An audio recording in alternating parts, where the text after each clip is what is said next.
ఎన్నికలకు సంబంధించి ఇంకా 30 రోజుల సమయం ఉంది. అప్పటికి అభ్యర్థుల ఖరారు అలాగే ప్రచారానికి సంబంధించి ఏమిటి పరిస్థితి డీటెయిల్స్ వైసీపీ ఆఫీస్ నుంచి మా కరెస్పాండెంట్ దినకర్ లైవ్ లో అప్డేట్ చేస్తారు.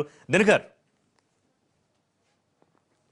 రైట్ రిషి, దాదాపు వైఎస్ఆర్ కాంగ్రెస్ పార్టీ 5 సంవత్సరాలుగా ఎదురు చూస్తున్నటువంటి ఈ డేట్ కోసం వాళ్ళు ఈగర్గా ఎదురు చూస్తున్నటువంటి పరిస్థితి అయితే ప్రస్తుతం ఏప్రిల్ 11న ఆంధ్రప్రదేశ్ ఎన్నికలు జరుగుతాయని స్పష్టమైనటువంటి ప్రకటన ఎలక్షన్ కమిషన్ నుంచి రావడంతో వైఎస్ఆర్ కాంగ్రెస్ పార్టీలో మాత్రం స్ట్రాటజీ కమిటీ అత్యవసరమైనటువంటి సమావేశమైంది. అందుతున్నటువంటి ప్రత్యేక సమాచారం ప్రకారం ప్రస్తుతం జగన్ అందుబాటులో ఉన్నటువంటి నేతలందరినీ కూడా లోటస్ పాండ్ లో కూడా ప్రత్యేకంగా సమావేశమయ్యారు.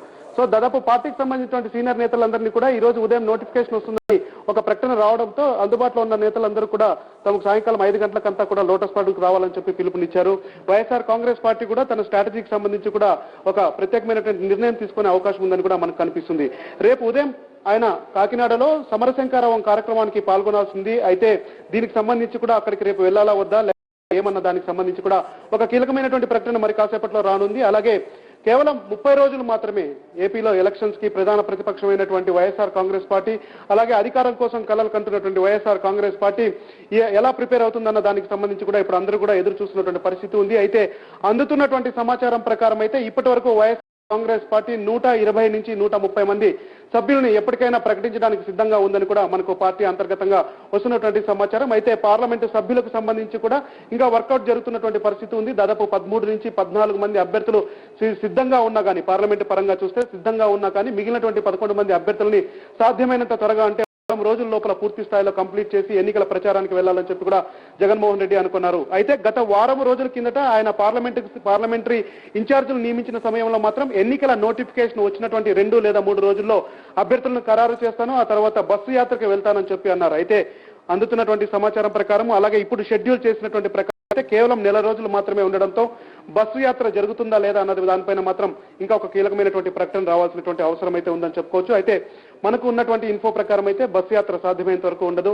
జగన్మోహన్ రెడ్డి కుటుంబం నుంచి కూడా ప్రచారానికి అతి తక్కువ సమయం ఉన్న నేపథ్యంలో ఒకవైపు విజయమని మరొక వైపు షర్మిలను కూడా వైఎస్ షర్మిలను కూడా ప్రచారంలోకి దింపాలని కూడా ఆ పార్టీ సిద్ధంగా ఉన్నట్టుగా మనకు అందుతున్నటువంటి ప్రచారం. ఇక జగన్మోహన్ రెడ్డి కూడా చాపర్ ద్వారా ప్రత్యేకమైనటువంటి ప్రచారానికి సిద్ధం కావాలని కూడా సిద్ధమవుతున్నారని కూడా అందుతున్నటువంటి సమాచారం. వైఎస్ఆర్ కాంగ్రెస్ పార్టీ ఎన్నికలకు ఎలా ప్రిపేర్ అవుతుంది? కేవలం 30 రోజులు మాత్రమే ఉన్నటువంటి నేపథ్యంలో వైఎస్ఆర్ కాంగ్రెస్ పార్టీ దగ్గర ఉన్నటువంటి స్ట్రాటజీ ఏంటి? అభ్యర్థులను ఎప్పుడు ప్రకటిస్తారు?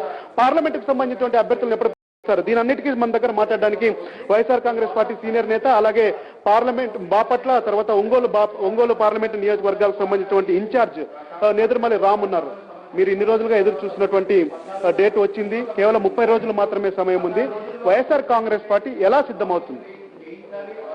మేము 2 సంవత్సరాలుగా ప్రజలతో మమేకమై జగన్మోహన్ రెడ్డి గారు పాదయాత్ర చేస్తున్నప్పటి నుంచి ప్రతి జిల్లాలో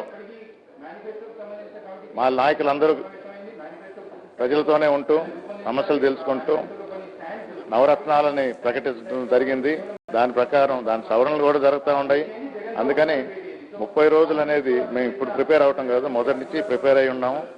మీరు చెప్పినట్టు మా కళ సాకారం కాబోతుంది. తప్పకుండా వైఎస్ఆర్ కాంగ్రెస్ పార్టీ అధికారంలోకి వస్తుంది. జనం ఈ తెలుగుదేశం పార్టీతో విసుగెత్తిపోయి ఉండారు. ఇందాకే మీరు చూస్తుంటారు, ఎలక్షన్ కమిషన్ ఒక పక్క అనౌన్స్మెంట్ చేస్తూ ఉంటే రుణమాఫీ 4, 5 విడతలు అని చెప్పి అర్జెంటుగా తెల్ల కాగితం జీవో జారీ చేయడం జరిగింది. ఈ బూటకపు మాటలు ఇంకా ప్రజలు నమ్మరు. తప్పకుండా వైఎస్ఆర్ కాంగ్రెస్ పార్టీకి హామీలు అలా ఉన్నాయి కానీ సమయం మాత్రం చాలా తక్కువ ఉంది. కేవలం అంటే నామినేషన్లు వేసే డేట్ నుంచి చూసుకుంటే అభ్యర్థుల్ని లిస్టుని అనౌన్స్ చేయాలి. వైఎస్ఆర్ కాంగ్రెస్ పార్టీ అభ్యర్థులను ఎప్పుడు ప్రకటించే అవకాశం ఉంది? ఎంతవరకు సిద్ధం చేసుకున్నారు? ఇప్పుడే జగన్ గారు లీడర్స్తో కూర్చొని మాట్లాడుతూ ఉంటారు. నాకు తెలిసి అతి త్వరలో 2-3 రోజుల్లోనే అనౌన్స్ చేస్తారు. చాలా వరకు ఫైనలైజ్ అయింది. అది అధినేత గారు చెప్పడం బాగుంటుంది. కానీ మేము అన్ని విధాల సిద్ధంగా ఉన్నాం పోటీకి. ఎలక్షన్ 30 రోజులు అంటే మాకు ఆ సమయం చాలా ఎక్కువనే అనుకుంటున్నాం. తప్పకుండా మేము ఆల్రెడీ ప్రజల్లో ఉన్నాం కాబట్టి మాకేం ఇబ్బంది లేదు. గత ఎన్నికల తీరు కావచ్చు, ప్రస్తుతం ఎన్నికలకు ప్రిపేర్ అవుతున్నటువంటి తీరు కావచ్చు, వైఎస్ఆర్ కాంగ్రెస్ పార్టీ ఎలక్షనీరింగ్ లో కానీ అభ్యర్థుల ఎంపికల్లో కానీ తడబడుతుంది అనేటువంటి ఒక ప్రచారం కూడా జరుగుతున్నటువంటి పరిస్థితి నేపథ్యంలో ఈ ఎన్నికలు డూ ఆర్ డై సిచ్యుయేషన్ మారిన నేపథ్యంలో మీ నేతల వ్యూహాలు ఎలా ఉండబోతున్నాయి? ముఖ్యంగా కొత్తగా ఎంపిక చేసినటువంటి ఎమ్మెల్యేల దగ్గర 5 సంవత్సరాల క్రితం మేము అప్పుడు 3 year old పార్టీ అని. తప్పకుండా మా తప్పుల నుంచి నేర్చుకున్నాం.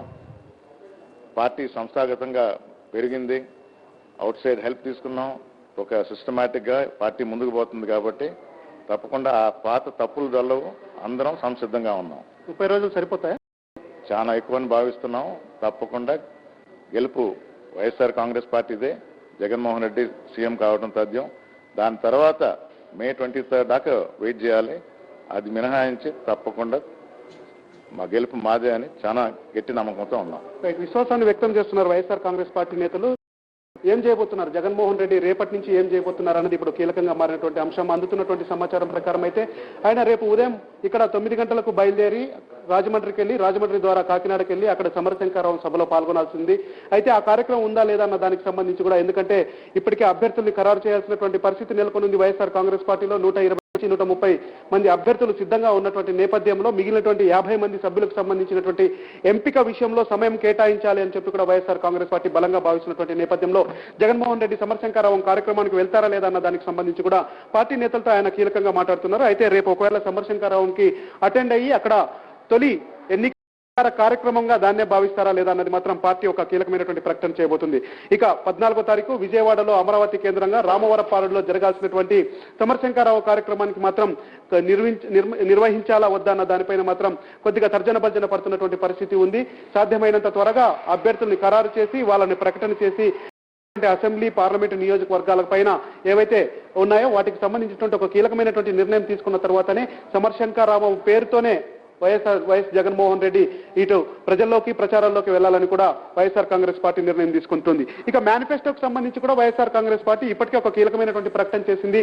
కేవలం ఉన్నటువంటి మేనిఫెస్టోను తయారు చేస్తామన్నారు. అందులో ప్రథమ పేజీ వచ్చి నవరత్నాలకు సంబంధించి ఆ పార్టీ గత 3 సంవత్సరాలుగా చెప్తున్నటువంటి పరిస్థితి ఉంది. అయితే మిగిలినటువంటి ఒక పేజీలో ఎలాంటి అంశాలను వైఎస్ఆర్ కాంగ్రెస్ పార్టీ మేనిఫెస్టోలో ప్రకటిస్తుందన్న దానికి సంబంధించి కూడా వెయిట్ చేయాల్సినటువంటి పరిస్థితి ఉంది.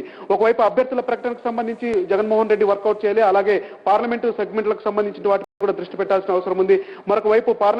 మరోవైపు ఎలక్షన్స్ దగ్గర పడుతున్న నేపథ్యంలో అభ్యర్థులు ఏదైతే నామినేషన్లు వేస్తారో దానికి సంబంధించి పార్టీకి సంబంధించినటువంటి క్షేత్రస్థాయి కార్యకర్తల దగ్గర నుంచి అలాగే ఎమ్మెల్యేలకు సంబంధించినటువంటి గైడ్ లైన్స్ ఇవ్వడంలో కూడా జగన్మోహన్ రెడ్డి బిజీ కాబోతున్నారు.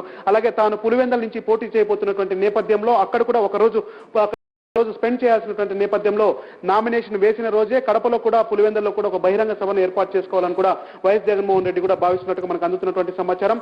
ఇక ప్రచారానికి సంబంధించి కూడా వైఎస్ఆర్ కాంగ్రెస్ పార్టీ నుంచి కీలకమైనటువంటి నేతలతో పాటు అలాగే ఎవరైతే పోటీలో లేరో ఆ బరిలో లేనటువంటి వాళ్ళని కూడా కొన్ని చోట్ల పార్లమెంట్ నియోజకవర్గాల పరిశీలకులుగా ఎవరినైతే 31 మందిని అపాయింట్ చేశారో వాళ్ళని కూడా ఇప్పటికే క్షేత్రస్థాయిలోకి ఒక 3 రోజుల తర్వాత నుంచి వెళ్లిపోవాలని కూడా ఆదేశాలు కూడా సిద్ధం చేస్తున్నట్టుగా మనకు అందుతున్నటువంటి సమాచారం. సో జగన్మోహన్ రెడ్డి బస్ యాత్ర సాధ్యమైనంత వరకు ఉండదు అని కూడా మనకు అందుతున్నటువంటి సమాచారం. అయితే ఆయన మాత్రం సాధ్యమైనంత మేరగా ఇక్కడ హైదరాబాద్ లేదా అమరావతి కేంద్రంగా అందుబాటులో ఉన్నటువంటి ప్రాంతాలకి ఫిక్స్ చేసినటువంటి ప్రచార కార్యక్రమాలకి చాపర్ ద్వారా వెళ్లే కూడా అవకాశాలు ఉన్నాయి కూడా మనం భావించాల్సినటువంటి పరిస్థితి ఉంది. వైఎస్ షర్మిలతో రాయలసీమ, కోస్తా జిల్లాల్లో ప్రచారం చేయించాలి. అలాగే అన్ని అందుబాటులో అనుకున్నట్టుగా జరిగితే మాత్రం వైఎస్ విజయమ్మను కూడా ప్రచారానికి దింపాలని కూడా వైఎస్ఆర్ కాంగ్రెస్ పార్టీ సిద్ధమైంది. దీనికి సంబంధించినటువంటి ప్రత్యేకమైనటువంటి బస్సులను కూడా వాళ్ళు ఏర్పాటు చేస్తున్నారు.